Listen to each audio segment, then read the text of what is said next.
Do you like movies? Yeah. But I have a very funny relationship with them. There are periods in my life when I go to the movies a lot, and then there are periods where I don't go at all. Oh.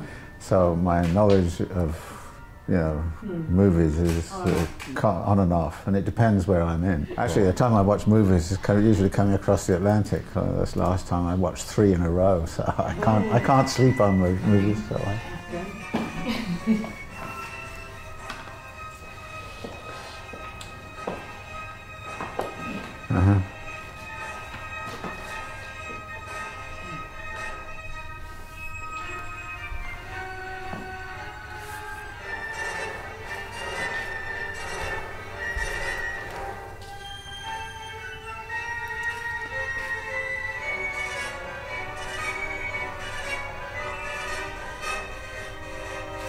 I don't know that one.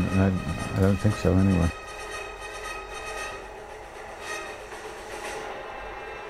I mean, it reminds me, of modern times and those kinds of things. One of the things that it seems to me that cinema has always done for me is change the sense of temporality. Mm-hmm. So that the time, and of course this goes to flashbacks and all those sorts of things. Mm-hmm. And I think there's a different sense of time and memory, and I think that to the degree we get socialized into cinema and television and all the rest of it, I think our consciousness of time and memory has been altered a great deal by these kinds of things. When you say those two words together, Arzunun, that comes to my mind. Have you seen his films at all? Oh yes, Hiroshima, Mon Amour, yeah. Tu n'as rien vu à Hiroshima, rien. J'ai tout vu, tout. Ainsi, l'hôpital, je l'ai vu. J'en suis sûre. Hiroshima, Mon Amour was, for me, I think, a very seminal movie. I mean, I think that's the first time I understood what Hiroshima was about. But, I mean, there are some films that are kind of really earth-shattering in a way, and that one was... I mean, we knew that there'd been this vast bomb. We had no idea what it meant or anything, but that was the first time I think that there was some sort of visual representation that made me think as to what that really was about. Are there any other films that had that kind of effect? Yeah. If you could remember. Carmen Jones, for example. Love's a baby that grows up wild, and he don't do what you want him to. Love ain't nobody's angel child, and he won't pay any mind to you. Growing up in Britain at that time, I had no idea very much about black culture, and suddenly to have a movie with Pearl Bailey singing, beat out that rhythm on a drum, and you kind of go, my God, this is kind of... And it was quickly followed by Orfeo Negro.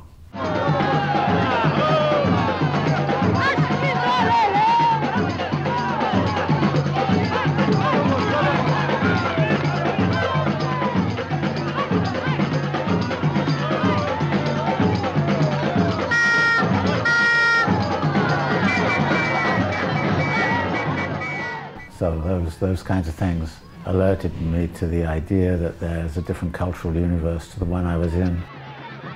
No! And in the context of British imperial racism, this was entirely counter to much of that. So that was, there were a whole series of movies like that I think when I was younger had a big open doors that I just couldn't imagine. Do you watch television? You were planning to show something from television. I do watch. Well, again, I watch. Again, episodically. It depends. Sometimes I lose my patience with television and I don't want to watch anything, and then I can get back into it, and Let's see if you have seen this one.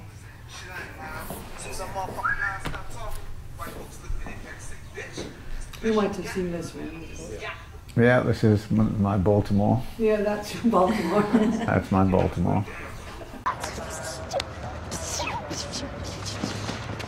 Yo, I'm trying to be Alma. No, give me like it. Give me. I'm telling you, I was there. White folks was on the stoop by 909 Club, and Apex just standing over his ass, pumping more holes in the boy than a motherfucking need. Shit, I ain't lying. As soon as that motherfucking nine stopped talking, white folks look at Apex and say, bitch, it's the best you got. Man, I'm just saying, boy got that much white blood, you got to be a punk. You want me, boss? Your number's way down, Fruit. Way down. I thought it was great television. I thought it was extremely well done. You know, when I ran a shop and my numbers dropped, I damn sure did something about it. Yeah, I hear that. I just want to move. Take the youngins with you. Give them a workout. All right. And of course it did draw upon the physical environment that with which I'm very familiar and had been familiar for nearly 30, 40 years. And it hasn't changed much except for what you get in season 2, which is the impact of deindustrialization on the city and the transformation of the city from a blue collar to a white collar, but then massive unemployment amongst African American populations. So there was a lot of good things about the series. What bothered me a lot, I think, was that if you didn't know or didn't pick up on some of these signs, you could very easily interpret it in terms of a sort of culture of poverty thesis, which I've always been deeply antagonistic to, and I could easily see how The Wire could be misread. And you wouldn't know from The Wire, for example, that Baltimore was the first city in the United States to pass a living wage ordinance. That is, and the living wage movement, which then spread to something like 280 different jurisdictions in the United States, began in Baltimore City. You would never know that from The Wire. No. But the stuff on what was going on in the newspaper, I knew quite a few of the people who were working at the Baltimore Sun at the time, and they were, it was exactly what they were talking about. Did you guys understand the language? I watched with subtitles. You have We had English subtitles, yeah. Yeah. Well, it's hard, you know. I'm familiar with the city and that, but sometimes... It would be impossible without... for us to understand it without English subtitles. Yeah, you actually... A lot of English-speaking people would need the subtitles too.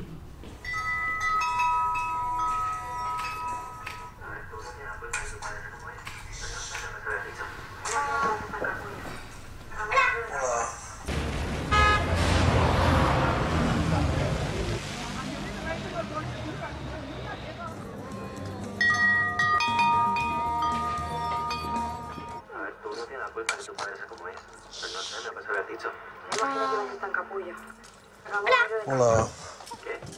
Hola, papá. Estuve llamando. Ya, siento haber llegado tarde. A ver, coge la mochila. Esto. Gracias, Lili. Vendré a las 5 paso a recogerlos, ¿vale? Vamos, decir adiós a Lili. Y a Lili.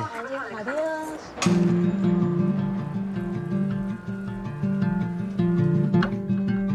Barcelona, isn't it? Yeah.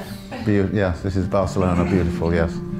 Like it is not the right word. I thought it was a very powerful and very distressing movie, which of course undermined the general image that everybody likes to have of Barcelona. In that film, I was also struck by the fact that, you know, he's leaving his children to the care of that other immigrant woman, and sort of every time he comes after work, he picks up his kid from that woman, who's also sort of taking care of her kid in the back, back of the grocery or something. So I thought, you know, that tells a lot about the care work that is going on these margins. You know, one of the things that well, you know, in kind of urban analysis has been, until recently, I think, totally neglected, has been the whole kind of question of who cares for the kids, who cares for the old people.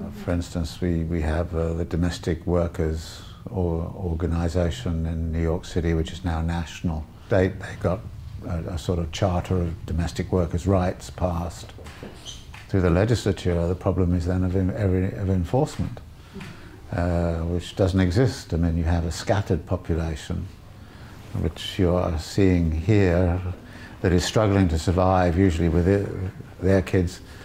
In the New York case, it's it could be Filipino women whose kids are back in the Philippines, and the mothers are now caring for the kids of Wall Street and being abusively. I sometimes fantasize what would happen if all the caring people went on strike. You know, all the Wall Street people would have to stay at home and change nappies and do things like that, you know. And switch to a totally different genre. I wonder if you have seen it. Where's Bang? You told him it was where is that? Speak of the devil. When did shall appear? Get the inside track on the Wayne board. I mean, she's been meeting with him, she's been sleeping with Not him. that we know of. Clearly you don't know much of anything, do you? Where's Bang? Oh, you told him it was urgent. Oh, where is that man? Speak of the devil, and he shall appear. What the hell is going on? Our plan is proceeding as expected. Oh, really? Do I look like I'm running Wayne Enterprises right now?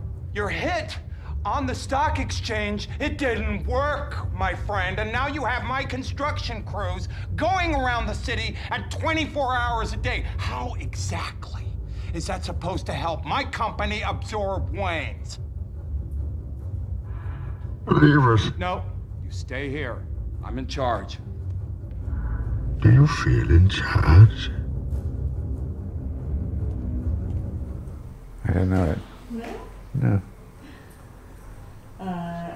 It's The Dark Knight Rises, the Batman film. Oh, okay. Oh, okay, yeah.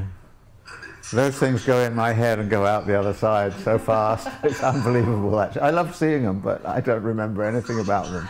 Oh, so you had seen it? Yes, I have seen it, yeah. But it creates no cinematic memory at all. It's very strange. How about the issues? Like, it seemed quite like a conservative look at the whole Wall Street occupation thing. Right. Yeah, no. It was. I thought it was kind of. Yeah, I remember coming out thinking that's a very reactionary movie. This one. You know, superheroes. You think of them as heroes of the people, and then you start thinking about who represents the people, who saves the people, in what name, and those kinds of things. So I was really disturbed by this, that Batman is against the whole Occupy movement, let's say.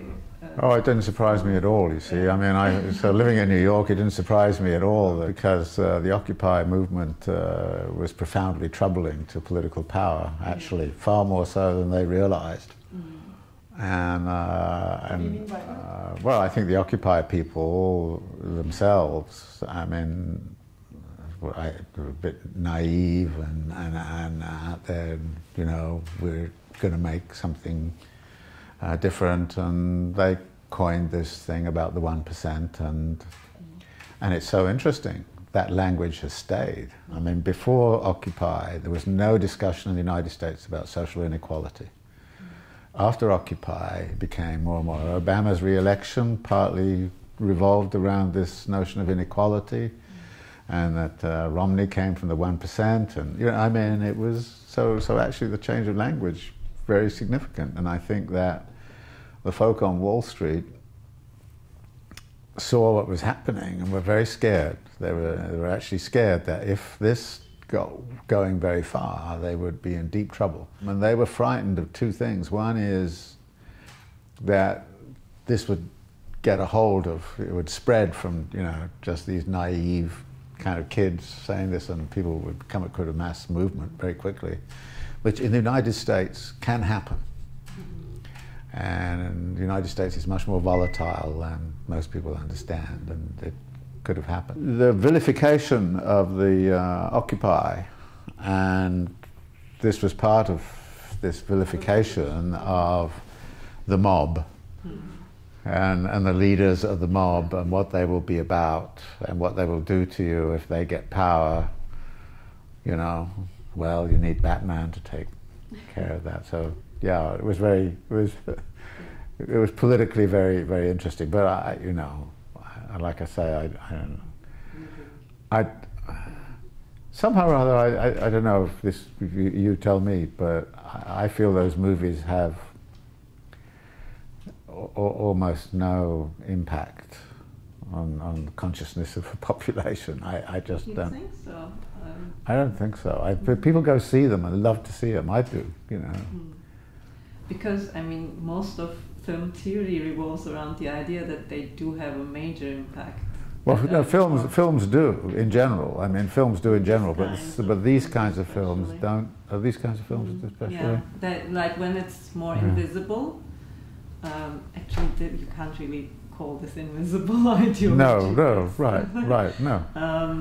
Usually most theory argues that these are the kinds of films that have the most impact in terms of, ideological impact on the people. How else would you sort of say that these people who were in other ways very sympathetic, and all that, but now in Batman fights them. They're the villains in Batman, and I think perhaps in those ways. Yeah, but the vilification was already there going through the press. It was all over the New York Times and the mainstream media, and perhaps hand in hand. Yeah, well, but this just echoed. It echoed what was the vilification that was going on anyway. It wasn't, in other words, I wasn't surprised at it.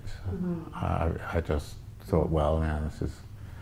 They're just running with the general vilification, which then created a very interesting problem when Sandy came, and the only people out there who managed to get things done were the Occupy people.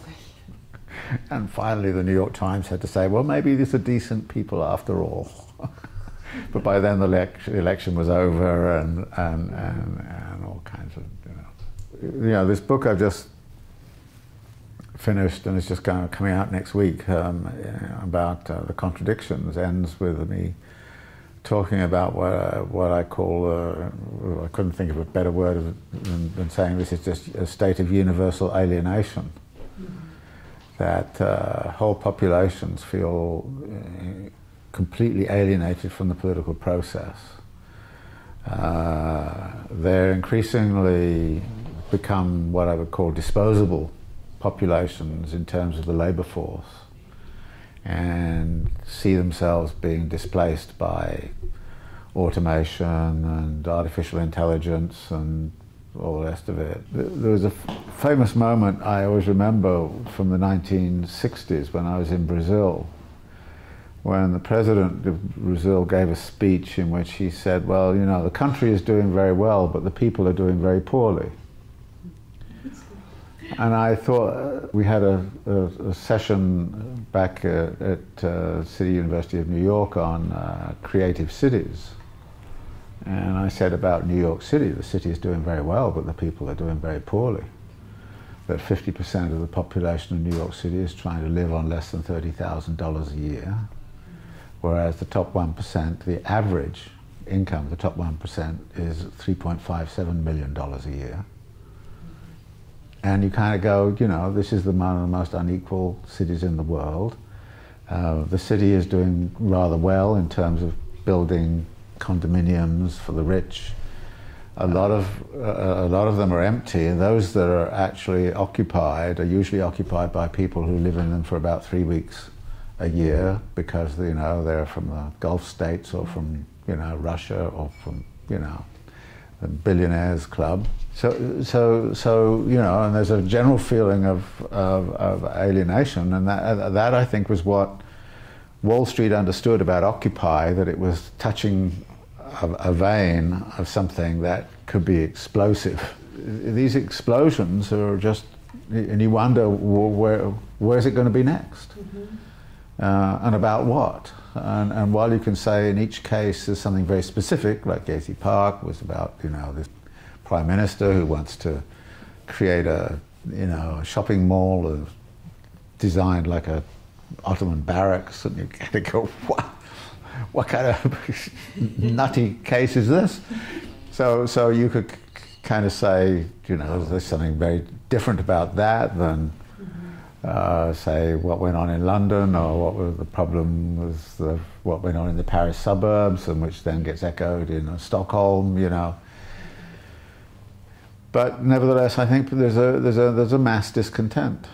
My way of simplistically understanding alienation is that there's a passive sense of alienation, which is, you know, a sorrow, a mourning for the loss of something which, you know, you feel once belonged to you and no longer belongs to you. So, but then it can become activist, and it is outbreaks of anger, which of course can be seized upon by the right. And everywhere mobilizing around this deep anger, which then gets directed towards alterity and otherness, and the foreigner and the stranger and the anti-immigrant and all those kinds of things, instead of being directed at capital, which is creating this monstrous situation in which more and more disposable populations are being sort of shunted to one side with almost no possibility of any alternative living other than living in a commodity culture in which you need effective income to command the commodities that allow you to live, and so we end up in this situation, and so there's a lot of anger. I guess it works quite well with the idea of alienation. You may not have seen it, but I guess you can watch the scene. It's quite an amusing one. Neither shall I pity him, neither shall I spare, neither shall I conceal him, but thou shalt surely kill him, and I have.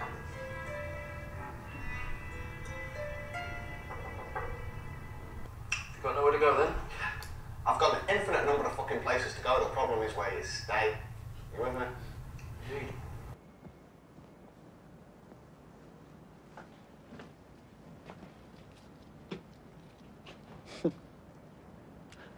Is that it now then? Are you through with the regulation pacing? You're all set to deploy the fatuous sarcasm? Well, I've beaten you to it. Would you like a mint? Oh, what's this new policy? Ply the culprit with menthol? Extra strong. I get through 4 packets of these a night. You want to be careful, don't you? I don't want your poxy mint. Oh. Waste not, want not. And other cliches? Ah, but a cliche is full of truth. Otherwise, it wouldn't be a cliche. Which is in itself a cliche. Tell me, have you read the book of Hosea? What now? For they are the children of whores. You don't need to get personal, mate. Look, will you stop fucking about? If you're going to stick the boot in, will you get on with it?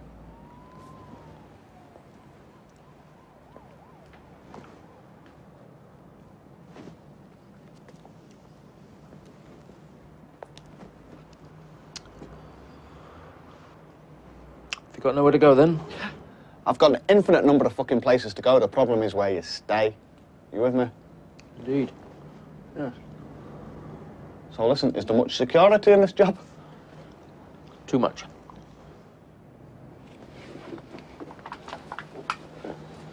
And what is it that goes on in this particular postmodernist gas chamber? Nothing. It's empty. So what is it that you're guarding? Space. You guarding space? Well, that's stupid, isn't it? Because someone could break in there, right, and steal all the fucking space, and you wouldn't know it had gone, would you? Good point. Oh, no.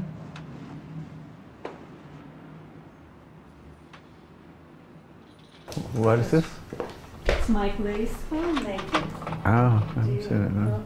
Oh, I love that stuff about guarding space and then stealing it. I could steal it. You wouldn't know it was gone, would you? I think the whole history of window display has been very interesting, you know, when that really began in Paris and the Second Empire, which is kind of one of the things I really like to look at. The commodity is behind the glass, and therefore you have to go through the glass to get to the commodity, and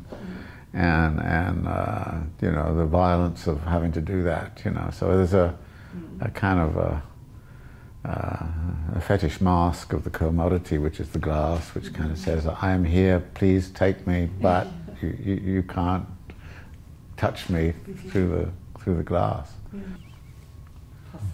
Passage and all the rest of it. Yeah, sheltering the commodity world.